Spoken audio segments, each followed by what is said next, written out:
శ్రీకృష్ణుడికి 16,000 మంది గోపికలు, 8 మంది భార్యలు, 80 మంది పిల్లలు చెరసాలలో పుట్టి జేబియో, టోక్యో, ముంబై వంటి మెట్రోపాలిటన్ సిటీలను తలదన్నే విధంగా 3600 ఏళ్ల క్రితమే ద్వారకను నిర్మించిన శ్రీకృష్ణుడు ఎందుకు చనిపోయాడు? కృష్ణుడు ద్వారకను వదిలి ఏకాంతంలోకి ఎందుకు వెళ్లాలనుకున్నాడు? యుగానికి అవతార పురుషునికి శాపాలు పనిచేస్తాయా? లేక కావాలనే కృష్ణుడు తనువు చాలించాడా?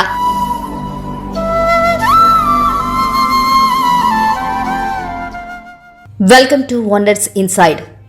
వేల సంవత్సరాల క్రితమే ఈ నగరం జనసముదాయంతో వెలిగిపోయేది. అయితే కాలంతో పాటు ఈ మహానగరం కూడా సముద్ర గర్భంలో కలిసిపోయింది. అదే శ్రీకృష్ణుడు పరిపాలించిన ద్వారకా నగరం. అసలు ఈ ద్వారకా నగరం మిస్టరీ ఏంటి? ఎందుకు ఇది సముద్రంలో మునిగిపోయింది? ఒకరు శాపం వల్ల ఇలా జరిగిందంటుంటే ఇంకొకరు ద్వాపర యుగాంతం అంటారు. నిజానికి కృష్ణుడి చొరవ లేకుండానే ద్వారక మునిగిపోయిందా?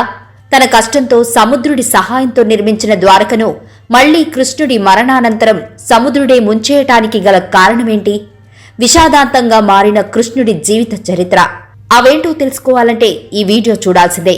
మరింకెందుకు ఆలస్యం, let's begin today's episode.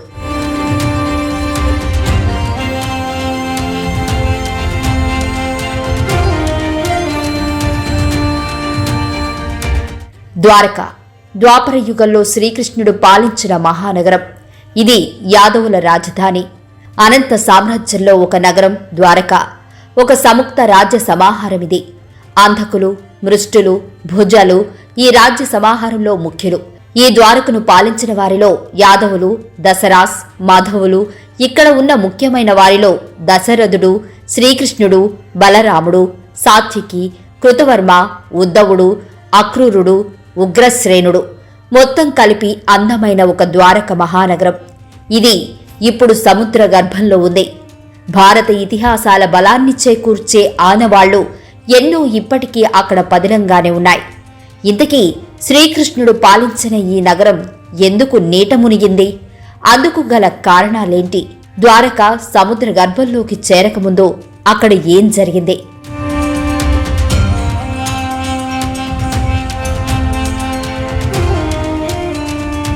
Dwaraka నగరం గుజరాత్ రాష్ట్ర పశ్చిమ తీరాన ఉంది. ఈ నగరం నిర్మాణానికి పునాది ఏంటి అన్నది పురాణాల ప్రకారం చూస్తే జరాసంధుడు శ్రీకృష్ణుడికి వ్యతిరేకి. కృష్ణుణ్ణి ఓడించాలని తరచూ మధుర నగరంపై తన సైన్యంతో దండయాత్ర చేస్తూ ఉండేవాడు. మధుర నగరంలో జరుగుతున్న యుద్ధంలో ప్రాణాలు కోల్పోయిన ఎంతో మంది ప్రజల్ని చూసి కృష్ణుడు చలించిపోతాడు. తన బిడ్డల కష్టాలను చూడలేక జరాసంధుడి నుండి వారి ప్రాణాలను రక్షించటం కోసం కృష్ణుడు సముద్రం మధ్యలో ఒక నగరం నిర్మించాలని నిర్ణయించుకుంటాడు. దీంతో జరాసంధుడి బాధ నగరవాసులకు ఇక ఉండదు అని భావించాడు కృష్ణుడు. అనుకున్న వెంటనే విశ్వకర్మను పిలిపించి మధుర నగర ప్రజల కోసం సురక్షితమైన నగరాన్ని నిర్మించాలని చెబుతారు. అలాగే ఆ నగర నిర్మాణం కొరకు భూమిని ఇవ్వాలంటూ సముద్రుడిని కూడా శ్రీకృష్ణుడు కోరతాడు. దీంతో 12 యోజనాల భూమిని, అంటే దాదాపు 36 చదరపు కిలోమీటర్ల విస్తీర్ణాన్ని సముద్రుడు ఇస్తాడు. అదే గోమతీ నది, సముద్రంలో కలిసే ద్వారక. విశ్వకర్మ ఎంతో అందంగా ఈ నగరాన్ని నిర్మించాడు. దాదాపు 9 లక్షల అందమైన రాజభవనాలు. నగరంలోకి అడుగు పెట్టాలంటే బంగారు ద్వారాలని దాటి వెళ్ళాలి. అంతేకాదు బంగారు, వజ్రాలు, రత్నాలతో అక్కడ భవనాల గోడలపై శ్రీకృష్ణుడికి సంబంధించిన వివిధ రకాల సన్నివేశాల్ని బంగారు పూతతో శిల్పాలుగా చెక్కి ఉంచారట. ద్వారక నీట మునిగిపోవడానికి కారణాలెన్నైనా ముఖ్యమైన కారణాలు పురాణాల ప్రకారం ఎలా ఉన్నాయో తెలుసుకుందాం. అందులో మొదటిది గాంధారి శాపం. ఇంతటి ప్రతిష్టాత్మక నగరానికి పెనుముప్పు వచ్చింది. కురుక్షేత్ర మహాసంగ్రామంలో తన సంతానాన్ని పోగొట్టుకున్న గాంధారి ఏడుపు యుద్ధభూమిలోంచి వినిపిస్తుంది. ఆ సమయంలో అక్కడకు శ్రీకృష్ణుడు, పాండవులు వెళతారు. ఆగ్రహంతో ఊగిపోయిన గాంధారి శ్రీకృష్ణుడిని నిందించడం ప్రారంభిస్తుంది. నేను నిత్యం పూజించే శ్రీ మహావిష్ణువు రూపమైన నువ్వు కూడా నా గర్భశోకాన్ని ఆపలేకపోయావంటుంది. నీ తల్లి దేవకిని అడిగితే కడుపు కోత అంటే ఏమిటో తెలుస్తుందంటూ శోకాలు పెడుతుంది. ఆమె ఆవేశాన్ని చూసిన తర్వాత కూడా చిరునవ్వు నవ్విన కృష్ణుడు అందుకు సమాధానంగా ఇలా అంటాడు. తల్లి, నీ భర్త ధృతరాష్ట్రుడు పూర్వజన్మలో ఒక హంస. అయితే ఆ హంసకు పుట్టిన 100 పిల్లల విషయంలో పెద్ద తప్పు చేశారు. దాని ఫలితమే దృష్టిని కోల్పోవటం. ఇది ఆయన కర్మఫలం. కర్మ నుండి ఎవరు తప్పించుకోలేరు కదా అంటాడు. ఇదంతా జరుగుతుందని ముందే దుర్యోధనుడిని హెచ్చరించారని సమాధానం చెబుతాడు. అప్పటికీ ఆమెలో ఆగ్రహం చల్లారదు.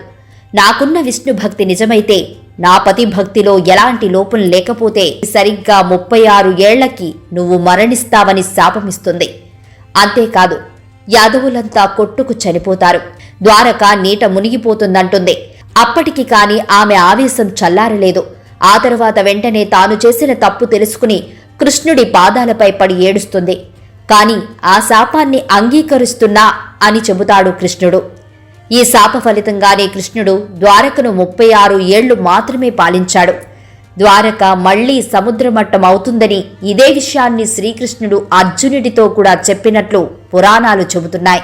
ఇక రెండవది ముసలం. కురుక్షేత్రమైన తరువాత ద్వారక చేరుకున్న కృష్ణుడు సంతోషంగా కాలం గడిపాడు. శ్రీకృష్ణుడు జాంబవంతికి పుట్టిన కొడుకే సాంబుడు. ఓసారి శ్రీకృష్ణుడి దర్శనార్థం ద్వారకకు వచ్చిన సప్తఋషులను ఆటపట్టిస్తాడు సాంబుడు. ఆడపిల్ల వేషంలో వెళ్లి తనకు ఏ బిడ్డ పుడతారో చెప్పమని అడుగుతాడు. అసలు విషయం తెలిసి ఆగ్రహించిన సప్తఋషులు యాదవ వంశాన్ని నాశనం చేసే ముసలం వీడి కడుపున పుడుతుందని శపించి వెనక్కు వెళ్లిపోతారు. ఆ తరువాత ఈ శాపం గురించి తెలుసుకున్న కృష్ణుడు ఇది జరగక తప్పదు అనుకుంటాడు. ఆ తరువాత సాంబుడి కడుపులో నుంచి రోకలి పుడుతుంది. శ్రీకృష్ణుడు ఆజ్ఞ మేరకు ఆ రోకలను పిండి చేసి సముద్రంలో కలిపిస్తారు యాదవులు. కాని గాంధారి శాపం, మహర్షుల శాపం నుంచి తప్పించుకోవడం సాధ్యం కాదు కదా.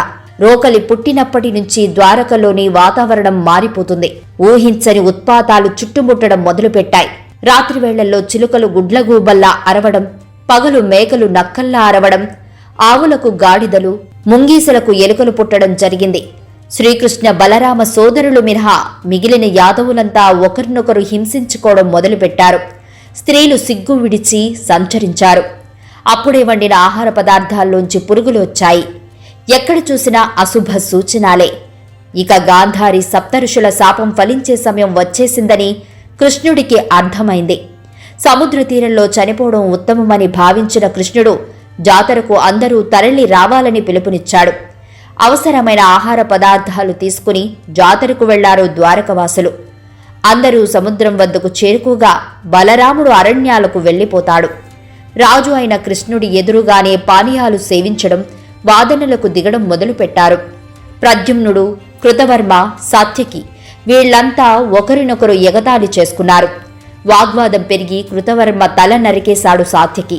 సముద్ర తీరంలో మొలిచిన తుంగకి రోకలి ప్రభావం ఆక్రమించింది. ఆ తుంగలో నుండి తీసిన కత్తి అది. కృష్ణుడు వారించేందుకు వెళ్లేలోగా తుంగ పీకి ఒకరినొకరు కొట్టుకుని ప్రాణాలు విడుస్తారు.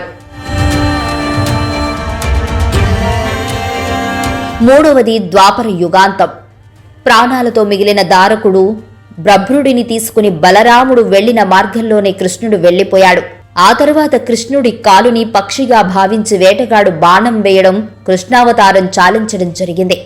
విచిత్రమేమిటంటే రోకలిని పిండి చేసి ముక్కలను సముద్రంలో కలుపగా ఆ ముక్కలను ఒక చేప మింగేయటం, ఆ చేప వేటగాడి గాలానికి పడటం, ఆ చేప కడుపులో ఉన్న ముక్కలతో వేటగాడు బాణాన్ని తయారు చేయటం, అదే బాణంతో శ్రీకృష్ణుడు మరణించటం అన్నీ ఆశ్చర్యంగా జరిగిపోయాయి. కృష్ణుడి మరణానంతరం ద్వారక నీట మునిగి ద్వాపరయుగం అంతం కాగా కలియుగం ఆరంభమైందని పురాణాలు చెబుతాయి. అయితే ఇది ఇలా ఉంటే మన దేశంలో పురావస్తు శాస్త్రవేత్తలు సైతం అక్కడ ద్వారక నగరం ఉందని చెబుతూ ఉన్నారు. ముఖ్యంగా డాక్టరేట్ ఆఫ్ లిటరేచర్ చేసిన డాక్టర్ ఎస్ఆర్ రావు మన దేశంలో ప్రముఖ ఆర్కియాలజిస్ట్. ఆయన చెప్పిన దాని ప్రకారం ద్వారకలోని నార్త్ సైడ్ ఉన్న ఒక ద్వారం దగ్గర పరిశీలించి చూస్తే అది 1528 BCEలో నిర్మించినట్లు తెలుస్తుంది. ఇదిలా ఉంటే 1983లో డాక్టర్ ఎస్ఆర్ రావు మెరీన్ అండర్ వాటర్లో తవ్వకాలు మొదలుపెట్టాడు. ఎస్ఆర్ రావు నేతృత్వంలోని తన బృందం గుజరాత్లోని ద్వారక తీరంలో సముద్రపు అడుగు భాగంలో ఒక అందమైన మెట్రోపాలిటన్ సిటీలను సైతం తలదన్నే అద్భుతమైన నగరాన్ని కనుగొన్నారు. దాన్ని ద్వారకగా చెప్పుకొచ్చారు. దీంతో పాటు అక్కడ ఆశ్చర్యపరిచే పురావస్తు వస్తువుల సమాహారం, అందమైన భవంతులు, కృష్ణుడి భార్యలతో పాటు 16,000 మంది గోపికలకు సైతం బంగారం రత్నాలతో కూడిన పెద్ద పెద్ద భవంతులు, గార్డెన్స్ వంటివి కనిపించాయి. నేషనల్ ఇన్స్టిట్యూట్ ఆఫ్ ఓషనోగ్రఫీలోని మైరిన్ ఆర్కియాలజీ యూనిట్లో ఎమెరిటస్ సైంటిస్ట్ ఎస్ఆర్ రావు గుజరాత్లోని ఓడరేవు నగరం, లోథాల్తో సహా పెద్ద సంఖ్యలో హరప్పా ప్రదేశాలను తవ్వారు. దాదాపు 3,600 సంవత్సరాల పూర్వం ఈ ద్వారక నిర్మించినట్లు వారు కనుగొన్నారు. ద్వారకలో ఉన్న గోడలు బంగారంతో తయారు చేసినట్లు కనుగొన్నారు శాస్త్రవేత్తలు. ఇందులో ఎర్రకోట, కొన్ని అద్భుత కళాఖండాలు, శాసనాలు, సముద్రంలో తవ్వే కొద్దీ ఎన్నో కొత్త విషయాలు పరిశోధనల్లో బయటకు వచ్చాయి. అంతేకాదు, ఈ నగరం గోల్డెన్ సిటీగా అలరారింది. నో డౌట్, రామాయణ కాలంలో రావణుడికి ఎయిర్పోర్ట్లున్నట్లు అంతకు మించి ద్వారకలో ఉన్నట్లు తెలుస్తోంది. ఇవన్నీ కూడా భారతదేశంలో వేల ఏళ్ల నాడే అపూర్వ నాగరికత ఉందన్న వాస్తవాన్ని ప్రపంచానికి చాటి చెప్పే భూగర్భంలో నిక్షిప్తమైన నగరం ఈ ద్వారక. ఇవన్నీ ఇలా ఉంటే శ్రీకృష్ణుడికి 16,000 మంది గోపికలు, 8 మంది భార్యలు, 80 మంది పిల్లలు, చెరసాలలో పుట్టి జేబియో, టోక్యో, ముంబై వంటి మెట్రోపాలిటన్ సిటీలను తలదన్నే విధంగా 3,600 ఏళ్ల క్రితమే ద్వారకను నిర్మించిన శ్రీకృష్ణుడు ఎందుకు చనిపోయాడు? కృష్ణుడు ద్వారకను వదిలి ఏకాంతంలోకి ఎందుకు వెళ్లాలనుకున్నాడు? యుగానికి అవతార పురుషునికి శాపాలు పనిచేస్తాయా? లేక కావాలనే కృష్ణుడు తనువు చాలించాడా? అంటే ఇవన్నీ మిస్టరీగానే చెప్పవచ్చు. ఎంతో కష్టపడి తన బిడ్డలను కష్టాల పాలు చేయటం ఇష్టం లేక కష్టాన్ని దిగమింగి సముద్రుడి సహాయంతో నిర్మించిన మహానగరంలో కొన్నాళ్ల తరువాత ముసలం ప్రారంభమైంది. నేను పెద్ద అంటే నేను పెద్ద అంటూ అధికార దాహం కోసం గొడవలు మొదలయ్యాయి. వారు కృష్ణుడి మాటలను ఏమాత్రం పట్టించుకోకుండా వారిలో వారు కొట్టుకోవడం మొదలుపెట్టారు. దీంతో శ్రీకృష్ణుడు బాధాతప్త హృదయంతో అందరికీ నచ్చజెప్పే ప్రయత్నం చేసినా లాభం లేకపోయింది. దీంతో ఏకాంతంగా అడవిలోకి వెళ్లిపోయాడు శ్రీకృష్ణుడు. అక్కడ తిరిగి సముద్రుడు ప్రత్యక్షమైతే తన వారి బాగోగుల కోసం నిర్మించిన ద్వారక కారణంగానే తన అనుకున్న వాళ్లు మరణిస్తున్నారని, కొట్టుకుంటున్నారని, ద్వారక అనే నగరమే లేకుంటే బాగుండేదని బాధపడటం, సముద్రుడు దానికి అంగీకరించడం జరిగి ఉంటుందని భిన్నాభిప్రాయాలు లేకపోలేదు. అదే క్రమంలో వేటకు వచ్చిన వేటగాడు జింకపై బాణం వేయబోయి అది శ్రీకృష్ణుడికి తగలటం వల్ల కృష్ణుడు ప్రాణాలు వదులుతాడు. శ్రీకృష్ణుడి పార్థివ దేహం సైతం 5 రోజుల పాటు కనిపించలేదట. ఇన్ని చేసిన కృష్ణుడికి చివరికి మిగిలింది ఒంటరితనం మాత్రమే. చనిపోయిన తన శరీరం సైతం విగత జీవిగా పడినా చివరి క్షణాల్లో ఆయన పక్కన ఎవరూ లేకపోవడం తీవ్ర విషాద గాథగానే చెప్పుకోవచ్చు. శ్రీకృష్ణుడు ప్రాణాలు వదిలిన వెంటనే ద్వారకను సముద్రుడు ముంచేస్తాడు. కృష్ణుని చరిత్ర, జీవిత సత్యాలకు నిదర్శనం. ఈ వీడియో నచ్చినట్లయితే లైక్ చేయండి, షేర్ చేయండి. ఇలాంటి మరిన్ని వీడియోస్ కోసం మా ఛానల్ని సబ్స్క్రైబ్ చేసుకోండి. బెల్ ఐకాన్ క్లిక్ చేయండి. మళ్ళీ కలుద్దాం. Thanks for watching.